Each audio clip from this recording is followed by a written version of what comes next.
Merci, Madame la Ministre. La parole est à Monsieur Max Mathiazin. Merci, Monsieur le Président. Ma question s'adresse au Premier ministre.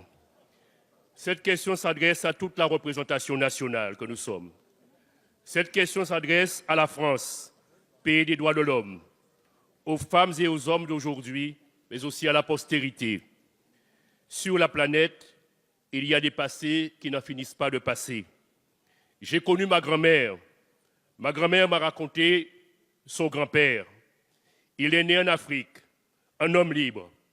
Il a été capturé et vendu. Il est arrivé en Guadeloupe en esclave.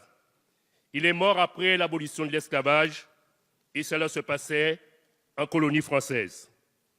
D'aucuns pensent que la traite d'êtres humains et d'esclaves ont disparu au XIXe siècle, mais il n'en est rien. Aujourd'hui, en Libye, des migrants africains en route vers l'Europe sont vendus aux enchères comme esclaves par des trafiquants. C'est cette tragédie que vient de révéler au monde la chaîne américaine CNN dans un reportage qui glace le sang.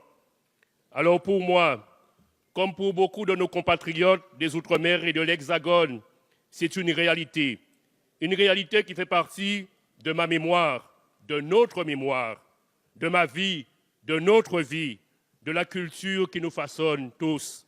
Mes chers collègues, n'est-ce pas dans cet hémicycle même qu'a été votée en 2001 la loi reconnaissant la traite et l'esclavage comme crime contre l'humanité?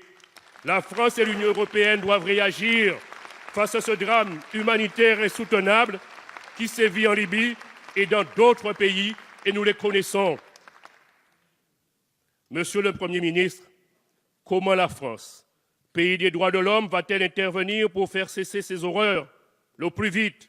Il s'agit là d'une urgence absolue. Esclavage, violence sexuelle, La extorsion. parole est à Madame Nathalie Loiseau, ministre chargée des Affaires européennes.